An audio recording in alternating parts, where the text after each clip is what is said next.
The Singapore Prison Service is a government agency of the Government of Singapore under the hierarchy of the Ministry of Home Affairs. It runs 14 prisons and drug rehabilitation centres in Singapore. Its responsibilities encompass the safe custody, rehabilitation and aftercare of offenders, and preventive education. History. On the 18th of April 1825, the first batch of penal convicts arrived in Singapore and were housed in temporary huts along Bras Basah Canal, and the philosophy of deterrence through punitive measures rather than rehabilitation was adopted. In 1847, a civil jail was built at Pearls Hill, but overcrowding remained a perennial problem, and a continued punitive approach in prison management led to a high rate of recidivism. Changi Prison, a maximum security prison, was built and operationalized in 1936 as a training ground for the reform and rehabilitation of its inmates. The Singapore Prison Service was institutionalized as a department in 1946, and G.E.W.W. Bailey became its first commissioner. On the 1st of November 1973, Kwek Shilay was appointed Director of Prisons.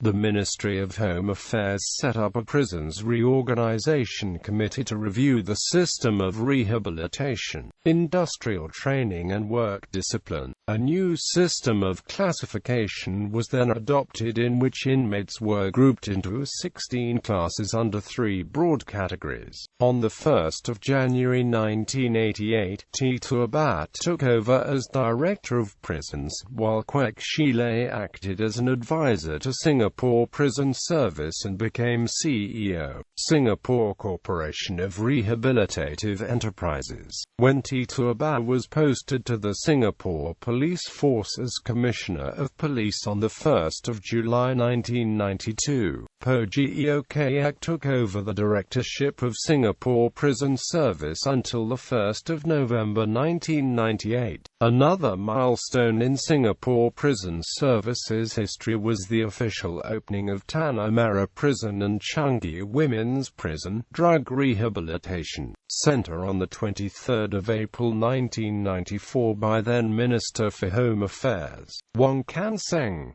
In 1998, Chua Ching Kiat took over as Director of Singapore Prison Service from Po Geo Kayak when the latter retired. Under Chua's directorship, the Singapore Prison Service organized a visioning exercise in January 1999 to collectively craft a shared vision and conduct a review of its mission to better accommodate the changing needs and expectations of its stakeholders and the public. On the 31st of December 1999, at the groundbreaking ceremony for the redevelopment of Changi Prison Complex, guest of honor, then Minister for Home Affairs, Wong Kan Seng unveiled the new vision and revised mission together with the Captain of Lives tagline.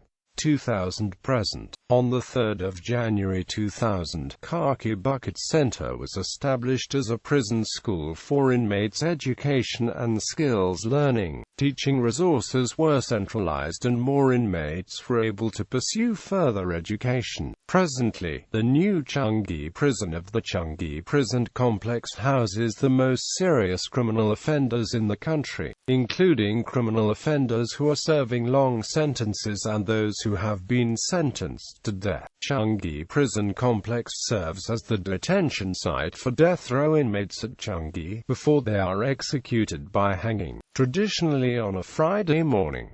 It is also one of the main places where judicial corporal punishment by caning is carried out. Caning sessions at Changi are held twice per week. A former employee of the prison was quoted in 1995 as saying, "They are flogging more and more these days.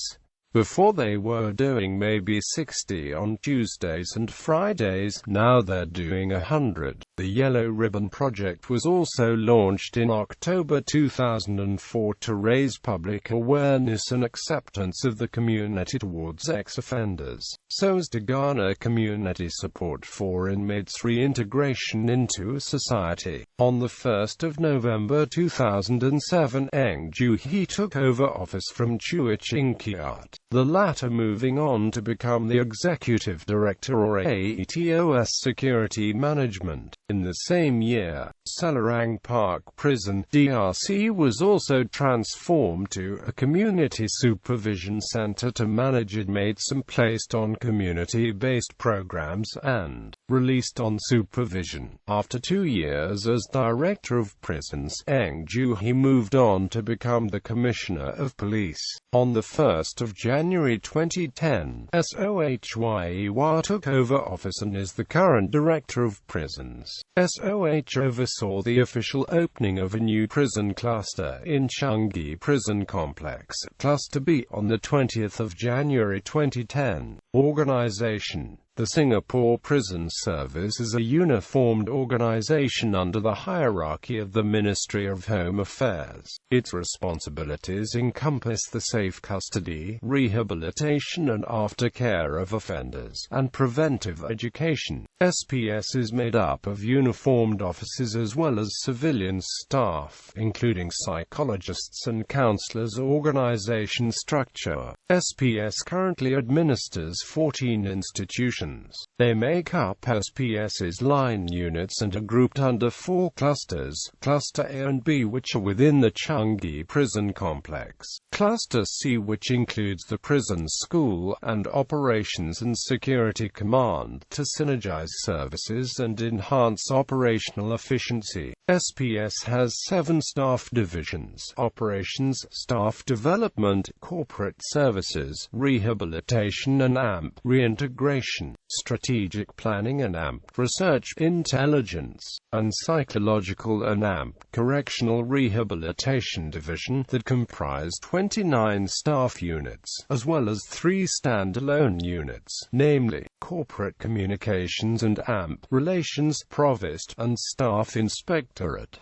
Related initiatives: Care Network. The Community Action for the Rehabilitation of Ex-Offenders Network was formed in May 2000 to coordinate and to improve the effectiveness of various agencies engaging in rehabilitative works for ex-offenders in Singapore. The Care Network is the first formal structure that brings together key community and government agencies to promote seamless in-care to aftercare support for ex-offenders. The network consists of 8 major community and government organizations responsible for the rehabilitation of ex-offenders. Objectives: to improve the quality of rehabilitative services through knowledge sharing, to build awareness and understanding of the rehabilitative process amongst the general public, to increase efficiency by reducing duplication of work and services between member agencies,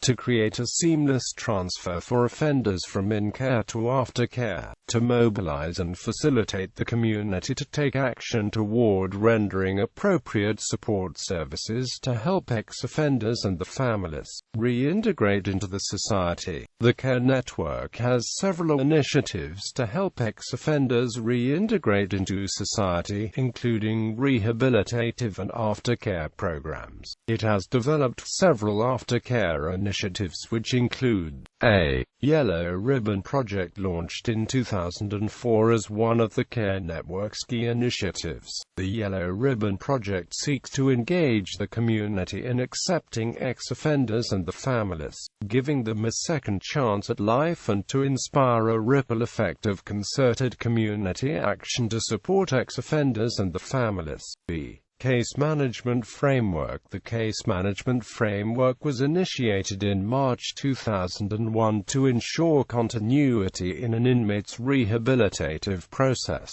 before and after he is released.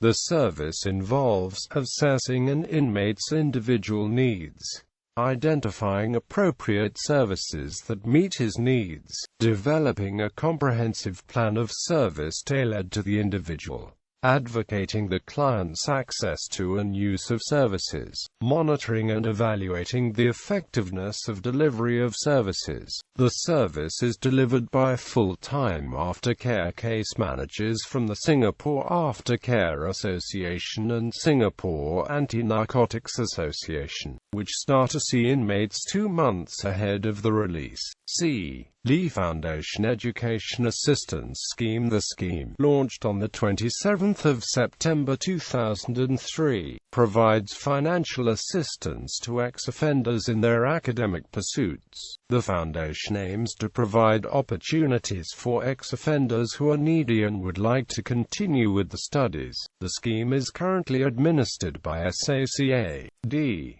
Professionalism in the aftercare sector. Building the aftercare sector is necessary for raising the level of expertise to ensure that services are delivered in a professional and ethical way. In 2006, the core competencies of aftercare case managers and the training roadmap was developed. The best practice guidelines and work process system were also developed with support from the National Council of Social Service. These initiatives help aftercare professionals identify and develop core skills needed to serve the clients. Prison's Halfway House Scheme. The Prison's Halfway House Scheme, which started in April 1995, allows amenable offenders of drug rehabilitation centers and prisons without strong family support to spend the last stage of the detention at the halfway houses, to enhance the provision of transitional care to better meet the needs of offenders. The halfway house service model was launched in October 2010.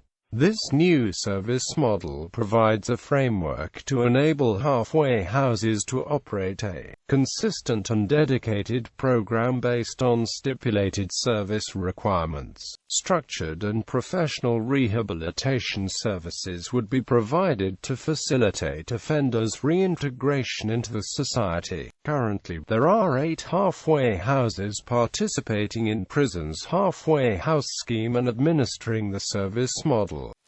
Singapore Prison's Emergency Action Response SPEAR is a highly trained specialist force that is deployed for various high-risk special operations. SPEAR officers specialize in close-quarters riot control, high-risk inmates transportation, close protection, less lethal weaponry, dynamic entry, cell extractions and other tactical skills which are essential to make prisons safe in an ever-changing security climate. The core functions include responding to prison contingencies and exercises, performing high-risk escort duties and training prison officers in various core tactical skills. Prison features and developments. Inmate Self-Service Kiosk. The Inmate Self-Service Kiosk is a self-service kiosk developed and custom-built from the Singapore Prison Service by NCS. The design of the kiosk caters for the prison environment where special consideration is taken for safety and security. The kiosk is tamper-proof, smooth-edged, fabricated with 17-inch tempered glass monitor to withstand high impacts and comes with a barcode scanner to authenticate inmates' wrist tags. The kiosk allows inmates to carry out non-sensitive routine administrative activities on their own. This gives them the chance to take ownership of their actions and inculcate a sense of self-responsibility. The use of the kiosks is also an opportunity for inmates to familiarize themselves with technology, which would also help them assimilate back into society upon the release. Many activities in the housing unit require the help of prison officers, with some of the activities being routine and time-consuming. With the deployment of the kiosk, inmates are able to submit and track the requests independently, increasing efficiency and productivity in the complex. Prison officers are able to focus more on ensuring the security and rehabilitation of inmates and enhancing staff-inmate interaction. Currently, the kiosks allow inmates to perform self-help tasks such as perform administrative requests such as replacement of wrist tags and report change in diet.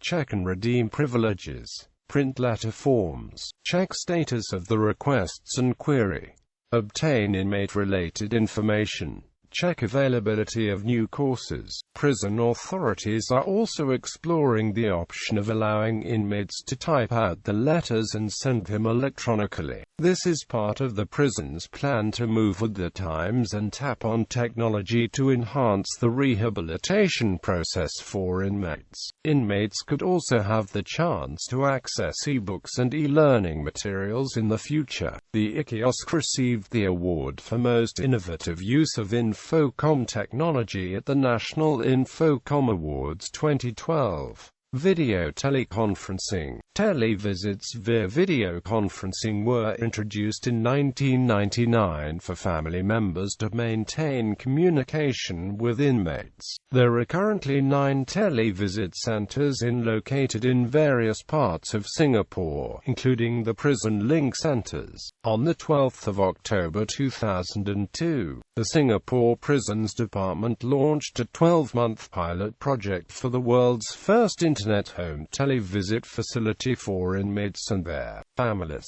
60 inmates and the families were selected for this project. Both the institutions and the inmates' home were equipped with a personal computer and video conferencing system. At a scheduled time, family members will log on to the internet video conferencing system to televisit with the inmates at the institutions. Mobile devices. Mobile devices were implemented and made available to prison officers to gain a better understanding of an inmate when they visit the various institutions. Mobile tablets were introduced in 2012 to allow prison officers to retrieve inmate information while on the ground. It also allowed the officers to instantly find out more about the inmates if there are new admissions. Observations of the inmates can also be recorded on the spot when they monitor certain behavioral changes in the inmates. New prison headquarters. On the 10th of December 2012, it was announced that a new $118.5 million prison headquarters of the Changi Prison complex will be constructed by December 2014. The project was awarded to Sembrewang Engineers and Constructors, which is owned by the Punj Lloyd Group Company. The new headquarters will have 4 buildings and several smaller ancillary buildings that will house office facilities, a multi-purpose hall, a clubhouse and an auditorium. It will also be in closer proximity to Cluster A and Cluster B within the Changi complex. Equipment. Although the SPS officers are armed with less than lethal weapons such as the Monidnik PR-21 side-handled baton and pepper spray while on duty, they are trained in firearms, and may be issued depend the situation encountered. Pistols .38 caliber revolver Glock 19 shotguns Remington 870 submachine guns Heckler & Amp Koch MP5 assault rifles M16 rifle in popular culture.